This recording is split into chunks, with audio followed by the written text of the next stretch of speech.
Hey, good Sunday evening to everyone. Just a quick video update. Okay, maybe not so quick, but an update to share a couple of things with you. First of all, I enjoyed going through all of the bios and introductions that you sent over the course of the week. Some I still have to correct tonight, but for the most part, I enjoyed all of those. It's always good to get to know your students, whether that be in a university setting, a clinical setting, or a high school setting, elementary, where some of you are going to end up. So always a good way to begin a course. So thank you for that. I particularly enjoyed some of the feedback you guys gave me on the chapters. That was really good. I just wanted to highlight, when I do this each week, a few of my own kind of personal touches to what was sent in. First of all, that book covered the first chapter that we read really covered two kind of crucial points I want to hammer home to you.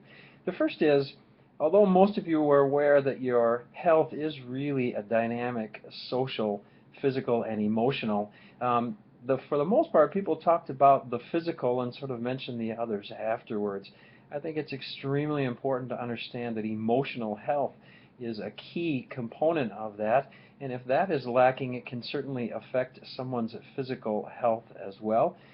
Depression is certainly a major issue in this country, and we have to understand that while that is an emotional health issue, it certainly can manifest itself in physical health issues. So that's one of the first points I wanted to bring out. Second, I happened to be traveling a couple of years ago, and I was in a train station in New York. For many of you, that could be similar to an airport or a bus or subway station. I'm sure you've all been in there at some point in time. And I remember getting on that train. It was a long day, and I got on it. It was relatively quiet until the door opened at the last moment, and in walked a gentleman with his two children. At that point in time, the door shut, and we began our journey on that train.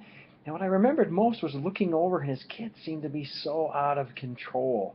He couldn't seem to handle them, and I was thinking to myself, at some point I really just need to mention to him, boy, out of respect to the other passengers, I'd really appreciate it if you could keep your kids quiet, at which point I did. He turned to me at that point and said, my apologies. We had just left the hospital. My wife had passed away just a few hours before, and their mother, and quite frankly, I don't know how to handle it, and I'm not sure they're going to know how to handle it for some time.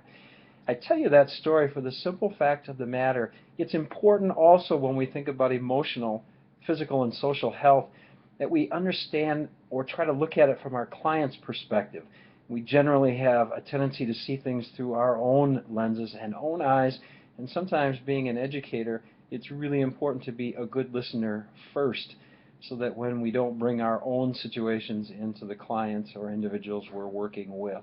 So that was one of the key things. The second part of that chapter that is so important to understand, history of health education in general is really a solid thing to help us understand policy level decisions, whether that necessarily be state or national.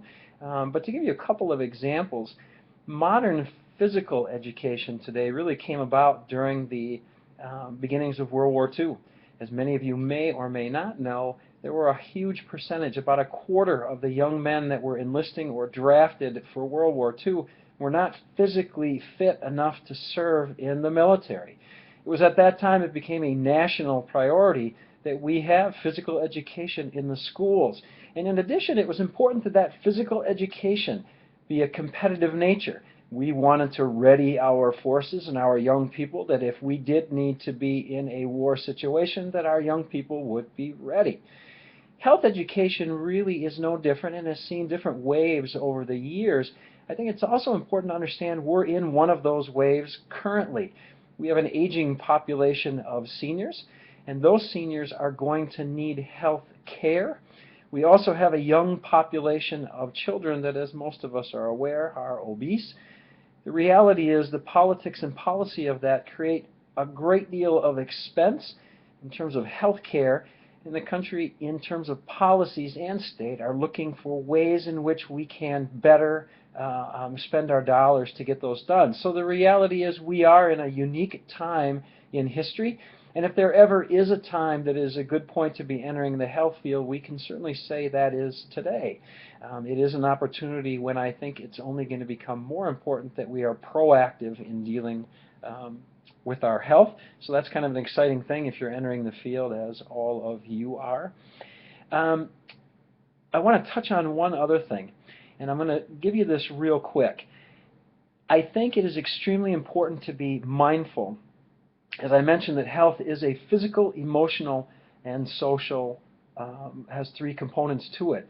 I feel very strongly about that in my personal life.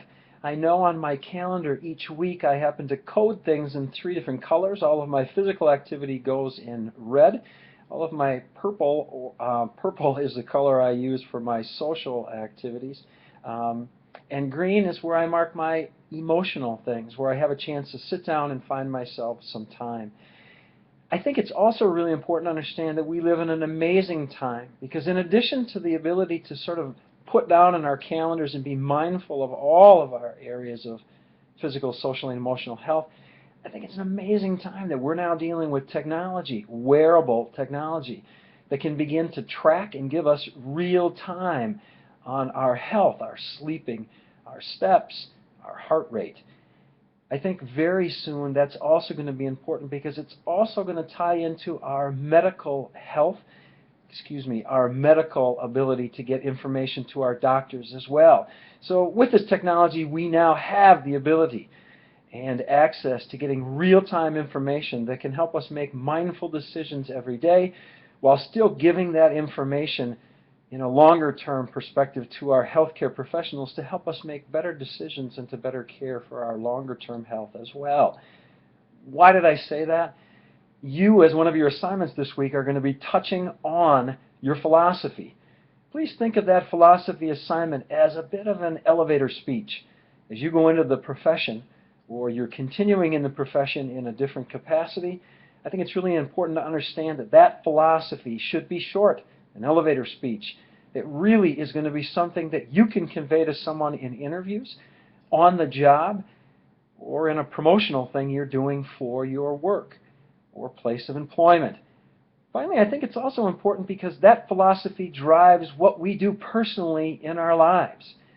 For that assignment, please be mindful that I'd like that to be under 2 minutes. Oftentimes we can say a whole lot, and the real key is being able to put that message in a short and concise message. So as you go forward into this week, just a quick heads up, all of the assignments will be due for this week, that second mod, next Sunday, a week from today at 11:55 p.m. And if you do have questions, remember that I do have office hours, and I do those on Sunday, Monday, and Wednesday evenings from